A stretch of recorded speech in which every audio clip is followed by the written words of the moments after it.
시간 노인의학 교육의 방향이라는 제목으로 우리 노인의학과 함께하고 계신 여러 동지분들과 이야기를 나눌 수 있게 되어서 매우 기쁘게 생각합니다. 노인의학 교육은 노인을 전인적이고 또 포괄적으로 진료할 수 있는 능력과 식견을 가지는 의사를 양성하는 일입니다. 하지만 현재 우리나라의 대학을 포함한 대부분의 의학교육을 보면 기능별, 장기별로 분화해서 가르치고 있습니다. 또한 병원에서 진료도 장기별 진료과 체제로 이루어져 있습니다. 노인 의료를 정확하게 실시할 수 있는 노인병 의사의 양성이 소홀합니다. 임상진료 현장인 대부분의 병원에서도 장기별 진료 체제를 갖추고 있지 포괄적으로는 되어 있지가 않습니다. 그래서 이러한 체제는 여러 장기 질환을 가지고 있는 노인을 진료하는 더욱 기본적인 것에는 좀 부합되지 않습니다. 그 실제로 보면 노인의학적 진료가 분류에서 벗어나서 컨설테이션으로 엮여진 이어 돌리기 진료를 계속해서 하고 있다라고 생각하고 있습니다. 이러한 환경 속에서도 우리나라 노인의학 교육은 뜻있는 이들에 의해서 꾸준히 이어져 오고 있습니다. 지금 보시는 슬라이드는 2010년도 6월 달과 2017년 7년 사이에 국내 노인의학 교육이 어떻게 좀 약간의 변화가 있는지 보여드리겠습니다. 2010년 6월에는 66.7% 의과대학에서 노인의학 교육 커리큘럼이 있었고요. 그리고 18개나 되는 여러 과들이 노인의학 교육 컬럼에 관여하고 있었고요. 그리고 그걸 코디네이션하는 분들은 평균 4명 정도의 교수가 관여하고 있었습니다. 그리고 대상은 본과 2학년, 3학년, 4학년 학생들을 대상으로 하고 있었고요.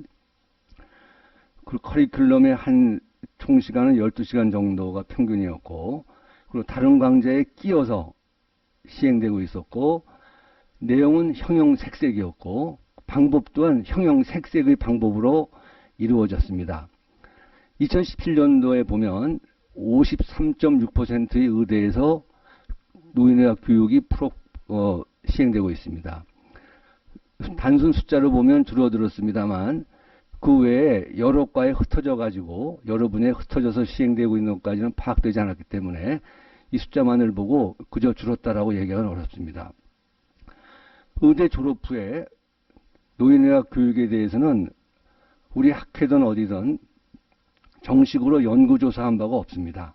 다만 학회에서 실시하는 학술 연수 활동 등을 통해서 이루어지고 있다고 믿고 있습니다. 이처럼 우리나라의 노인의학 교육은 산발적이고 혼란스러운 단계에 머물고 있습니다. 특히 우리나라 노인의료 체계의 현실을 넉넉히 고려한 노인의학 교육은 아직 새싹의 단계에 머물고 있지 않나 판단합니다. 그러면 그 다음에 노인의학 교육의 한 부분인 노인의학을 교육한다에 대해 말씀드리고자 합니다. 잘 아시겠지만 노인은 4가지 고통에 힘들어하는 사람이고 힘들어하는 그룹입니다. 가난, 질병, 역할상실, 소외, 우울, 이것들이 서로 더 강화시켜주고 악화시켜주고 있죠. 이 4가지 사중고의 노인의 문제를 해결하기 위해서 노인을 연구하는 학문, 노인학은 3분야로 흔히 이해를 합니다. 먼저 의학적인 부분을 다루는 메디컬 제론톨로지, 제리아트릭 메디신, 메디컬 제리아트릭스, 제리아트릭스 여러 가지로 부르고 있죠.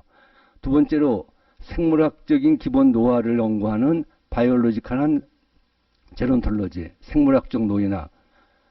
그리고 세 번째로 사회 노인학, 3분야입니다. 이걸 그림으로 보면 좀 더 편하시겠죠.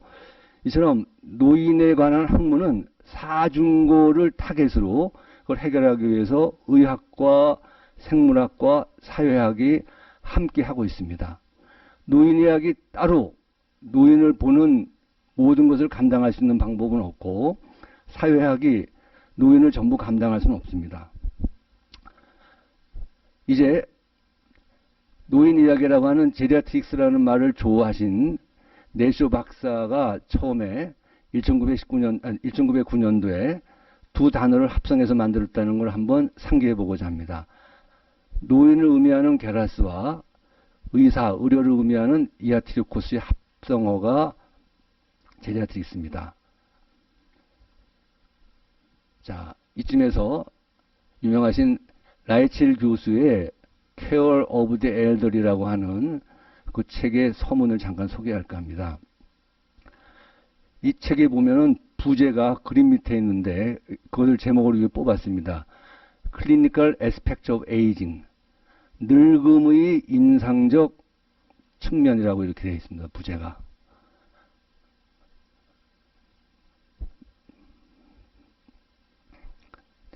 라이첼 교수는 이 책을 쓰게 된 배경을 이렇게 얘기하고 있습니다. 노인들의 문제를 한번 의학적으로 다루고 싶었다. 하나, 이 문장 어디에도 의학이라는 말은 강조되어 있지 않습니다. 그리고 밑에 문장을 보면 그저 분과적인 지식을 집합시켜 놓기 위해서 책을 쓰고 싶지는 않았다. 노인을 어떻게 우리가 케어할 것인가에 대한 것을 강조하기 위해서 이 책을 쓴다라고 서문에 있습니다. 즉 노인의학이 취하고 있고 노인의학의 본질을 이 서문에서 매우 극명하게 다루고 있다고 생각합니다. 한 가지 더 말씀드리고자 합니다. 잘 아시는 프리드 교수의 프레일티 사이클입니다. 웨이트로스를 비롯해서 슬로우 워킹 스피드, 로우 피지컬 액티비티까지 여러 써 있습니다. 이 표를, 이 플로우를 어떻게 만드셨을까 생각을 해보면 이렇게 만들었다고 저는 생각을 합니다. 여러분들이 계신 사무실이나 진료실에서 가만히 창밖을 들여다보던 아니면 들어오시는 노인을 보던 그 노인을 한참 들여다보고 있으면 누구든지 프리드 교수의 사이클을 만들어낼 수 있다고 저는 생각을 합니다. 이 노인을 봅시다. 웨이트로스에서 많이 위축되고 작아져 보이고 그리고 아주 힘들어 보이죠. 힘들어 보이고 그리고 그 다음에 지쳐있는 듯이 보이고요. 그리고 느려지고 굼뜨죠. 이런 것들을 쉽게 우리가 발견할 수가 있습니다. 그리고 활동량이 줄고 활동이 줄겠죠.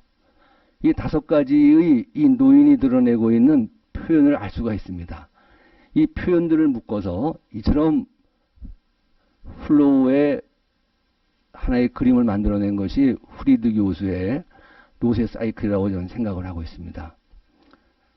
이 노쇠 사이클의 중심에는 노쇠가 들어있는 것이 아니고 노쇠 연구자가 들어있는 것이 아니고 노인병 의사가 들어있는 것이 아니고 노인병 학회가 이 중심에서 활동하고 있는 것이 아니라 또한 근감소증이 이 사이클의 중심에 있는 것이 아니라 늙음을 겪고 있는 사람, 바로 노인이 이 사이클 중심에 자리하고 있다는 걸 강조드리면서 이러한 것들을 바탕으로 해서 노인병 의사는 노인의 질병과 장애의 진단, 치료 및 예방을 포함한 포괄적 의료 서비스 제공을 하는 전문적인 의사이고 이 노인병 의사는 3가지의 기술과 한 가지의 특성을 어느 분야의 의사도 갖고 있지 않은 것을 가지고 있다고 생각을 합니다. 3가지의 특기 기술을 보면 먼저 팀 기반 치료 시스템에서 노화에 의한 생리학적 변화뿐만 아니라 임상 증상을 잘하는 의사들이 노인병 의사다. 2번째 기술, 임상적 초점을 기능 상태에 맞춰 전인적 접근을 한다. 3번째, 환자의 목표 및 선호도에 따른 의사결정을 함께 한다. 동료든 아니면 환자 보호자든 환자든. 그리고 노인병 의사만 가지는 독특한 특성. 노인 환자와 그 가족을 돌보는 일을 즐거워하고 질병 치료만이 성공의 유일한 척도가 아님을 믿고 있다. 이런 노인병 의사를 만들어내는 것이 노인의학 교육이고, 그리고 우리가 나가야 될 방향은 이 방향이어야 된다라고 말씀을 드리면서 이야기를 이어가겠습니다. 해서 노인은 노인의학 교육이 최대 관심이 되어야 되고, 최우선의 이해 대상은 노인이어야 되고, 노인의학 교육의 중심에 노인이 있어야 되고, 노인의학 교육에 나가는 방향의 앞에 믿는 이들 앞에 십자가가 있듯이 노인이 있어야 된다는 말을 강조드리면서, 그러므로 노인에 대한 관심, 노인에 대한 이해가 없이 노인의학 교육은 불가능하다. 즉 노인을 공부하고 노인을 이해하는 부단한 노력, 의학 외 것일지라도, 그래서 노인의학은 결국 노인의학 교육은 노인의학을 교육하는 것이다 라는 말로 정리하고 다음 넘어가겠습니다. 표준화, 개별 특성화입니다. 흔히 하는 얘기입니다. 예를 들면 의과대 학생들에게 AAMC, Association of American Medical College 제시하고 있죠. 8가지 항목을 제시하고 이런 걸 배우라.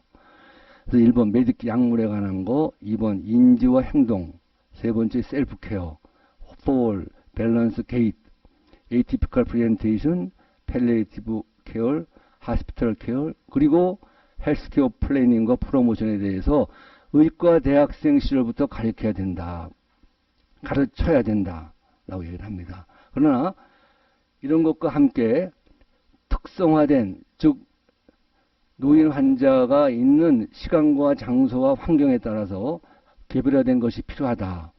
한 예를 들어서 말씀드리면, 한 연구 보고에 의하면 우리나라도 마찬가지로 생각하는데요.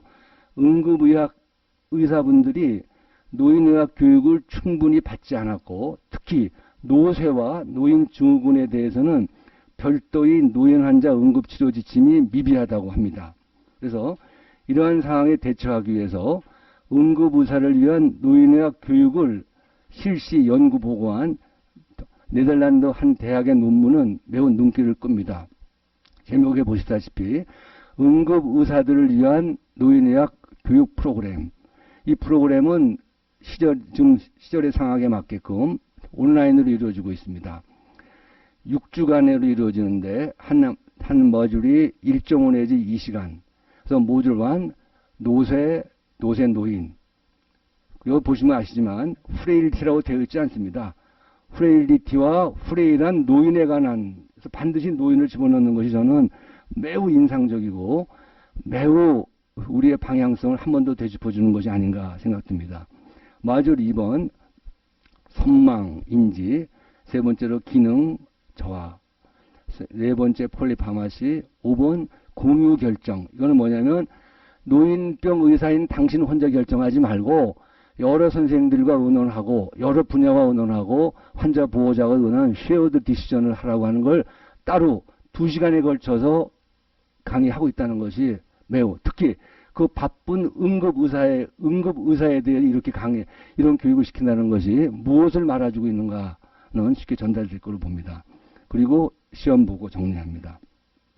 이렇게 하면서 한 달에 한 번씩 또 인터랙티브 렉처를 합니다. 상호 소통하는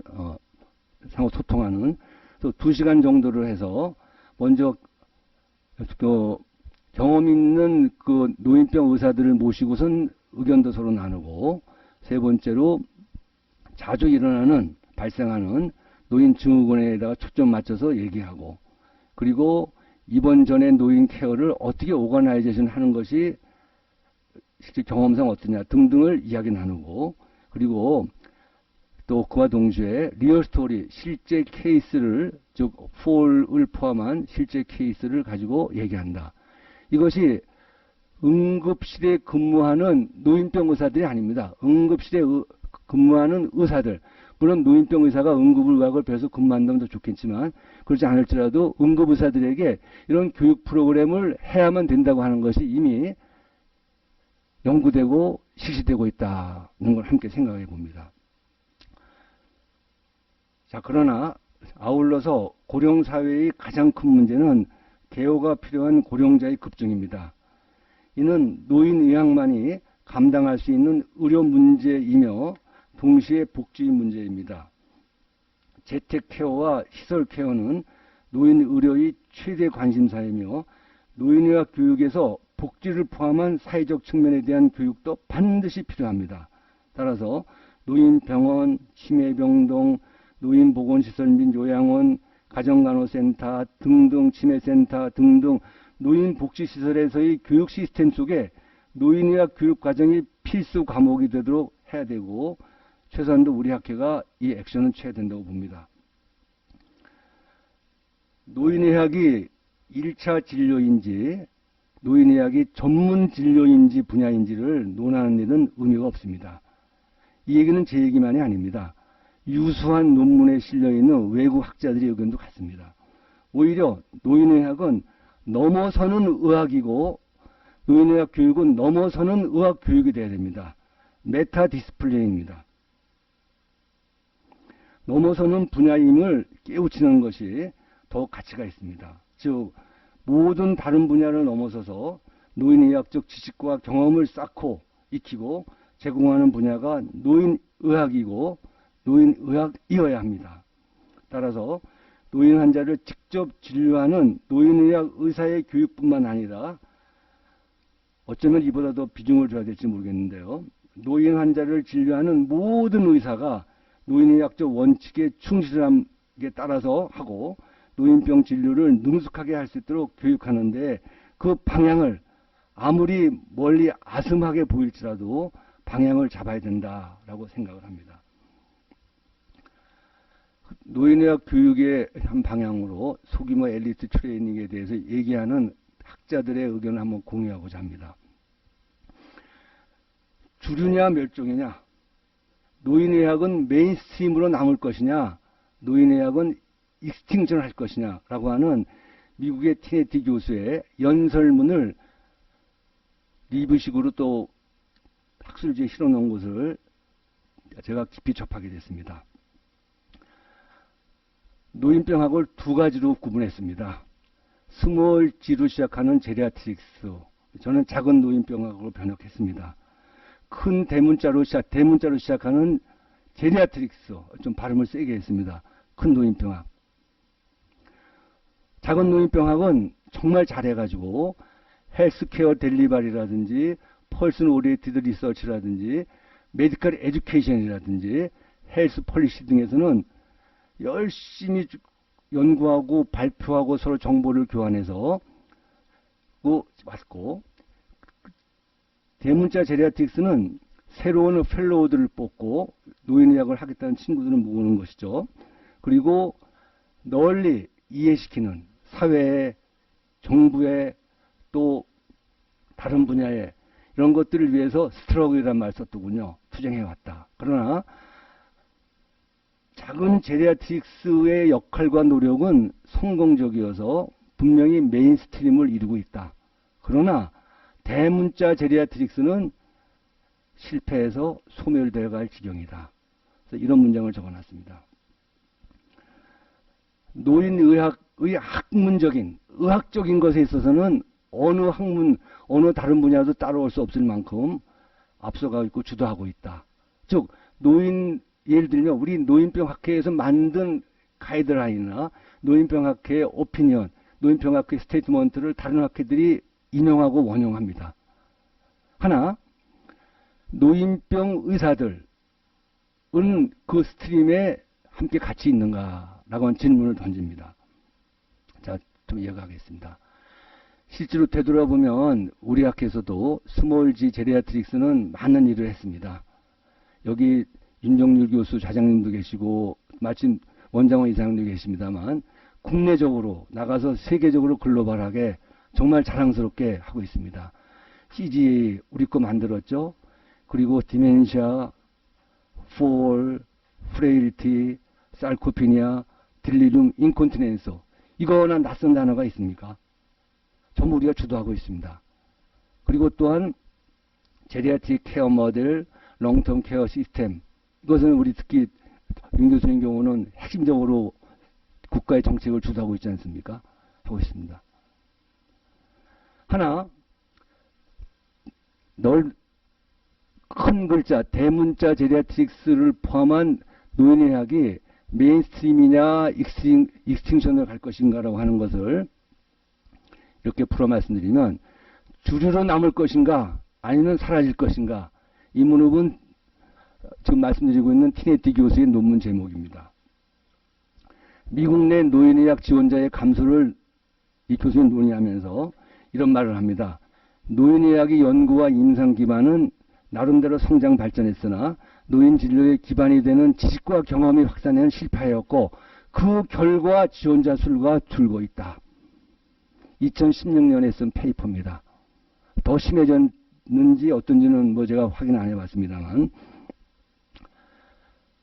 자, 그러면서 이렇게 제시합니다. 교육부군에서는 여러 파트를 제시했습니다만은 에듀케이션과 트레이닝 부분에서 이렇게 제안합니다. 노인의학 트레이닝의 성공 척도는 지원한 펠로우 숫자가 아니라 노인의학 스킬과 자세를 지닌 수련생의 숫자이다. 가장 중요한 것은 임상의사가 노인병 의사만을 얘기하는 건 아닙니다. 임상의사가 노인의학 원칙을 적용하여 케어하는 노인의 숫자이다. 우리는 모든 의료 분야에서 지식과 기술을 전수하는 소규모 엘리트 트레이닝의 방향으로 나아가야 한다라고 티네티 교수는 결론을 맺고 있습니다. 즉, 모든 의사들이 노인을 대하고 노안을 볼 때 올바로 볼 수 있게끔 핵심되는 돌격대라 그럴까요? 그런 것도 우리가 하나의 방향으로 하지 않겠느냐. 그래서 언제든 그런 문의가 오면 그 팀이 출동해서, 그 출동을 실제로 출동하든 지식적으로 출동하든 해가지고 해답을 줄 수 있는 그런 소규모 엘리트 트레이닝도 한번 생각해 봐야 되겠다. 자, 지원 말씀드리겠습니다. 외국에 들어오면 ADGAP, Advancing Geriatrics Academy 프로그램인데, 이 프로그램은 미국 노인병학회의 하나의 컴포넌트고요. 그리고 주로 학술적인 노인 이야기에 관해서 리딩 보이스를 내고, 그리고 학술적으로 포함한 노인 의학에 필요한 것이 있다면 그 정책적인 것을 지지하고 옹호하는 역할을 하는 단체가 있습니다. 이 ADGAP가 생긴, 에듀갭이 생긴 미션은 노인병 학회하고 콜라보 해가지고 노인의학이 학술적으로 발전하게 하고, 그리고 노인의학 프로그램을 지도하는 디렉터들을 서포트하는 일을 합니다. 그래서 에듀갭의 목표는 지금 출몰하고 있는 학술적 노인 프로그램의 이슈와 그걸 확인하고, 프로블렘을 확인하고, 거기에다가 합당한 해답을 주기 위해서 노인 프로그램 리더들과 의견을 모으고, 그리고 올바른 정보와 올바른 데이터를 제공한다. 실제 목표입니다. 그리고 이렇게 해서 새로 세워져 있는, 실행하고 있는 프로그램을 되돌아보고 그것을 개선해 나가는 노력한다. 그래서 에듀갭이 미국 노인병 학회 내에 들어가 있습니다. 그러면서 이걸 정책적으로까지 발전시켜서 외부에 제시하고 내부로 다진다. 이렇게 되어 있고, 맨 밑에 문장 보시면은 퍼블릭 폴리시, 사회 정책, 또 공중 정책까지도 이용되게끔 활동하고 있다. 그래서 실제 프로그램을 보면 GSI, 스페셜리스트들을 위한 이니셔티브, 그리고 이머징 새로운 리더들을 발굴하고 키우는, 옆에 부분 공부하는 거 나오지 않습니까? 그림이요. 그리고 지웹. 그래서 노인의학을 실제로 하고 인핸스 시키는 데 있어서 프로그램을 개발하고 지원해주는 역할을 하고 있습니다. 그러면서 미국 노인병학회에 강력한 의견을 제시한다고 합니다. 이런 것들이 우리가 학술적인 노인 교육이나 노인의학 프로그램을 볼 때 필요하다 할 때 의견을 제시하는 그런 기구로 존재하고 있습니다. 그러면서 특히 온라인 에듀케이션에 대해서 강조가 되고 있는데 그건 에듀갭에서 한다는 뜻은 아닙니다. 이런 건 미국 노인의학회에서 미국 노인병학회에서 그래서 거기에 들어가는 대문입니다. 보시면은 이처럼 포고이라 그래서 온라인 에듀케이션을 강화시키고 있다는 것도 한번 짚고 싶습니다. 그리고 한 권도 책을 소개해주고 싶은데 링키스트 교수가 쓰는 노인의학의 새로운 방향이라고 하는 데에서 그 밑에 투, 인터니스트, 패밀리 프랙티셔너, 노인병 의사, 간호사, PA 등등 노인을 보는 모든 의료인들에게 이 10가지를 가르치기를 제안한다 해서 10개 챕터를 했습니다. 위에 보시면 디멘시아 환자가 오고 보호자가 왔을 때 연기시킬 수 있냐 없냐를 답을 줄 수 있게끔 공부해라. 그리고 두 번째가 경비입니다. 비용, 진료, 의료비, 그리고 감염, 그다음 요실금, 낙상, 운전, 노인자 운전은 어떻게 할 거냐, 그 집에서 어떻게 할 거냐, 그리고 여러 노인 환자가 있는 곳에서 상황에 따라 어떻게 할 것이냐, 그리고 널싱과 퇴원 후의 문제, 그리고 메디케어라고 하는 보험과 보험에 합당하게끔 노인병 진료하는 방식을 합당하게끔 맞춰 나가는 노력을 해야 된다라는 걸 챕터에 넣고 있습니다. 자, 요약하겠습니다. 노인의학 교육은 노인의학을 교육합니다. 노인의학은 넘어서는 분야입니다. 하기 때문에 노인에 관한 이해를 여러 방면으로 해야 합니다. 그리고 한 가지의 표준화된 커리큘럼이 필요하지만 임상 상황과 환경에 따른 특성화된 커리큘럼도 반드시 방향을 잡아야 되겠고, 그리고 소규모 엘리트 교육도 한번 고려해 봐야 되겠고, 그리고 노인의학 교육 전담 기구를 우리 학회든 아니든 미래를 생각해서라도 설치하는 것은 필요하지 않겠는가라는 소견을 발표하면서 끝까지 경청해 주셔서 감사합니다. 고맙습니다.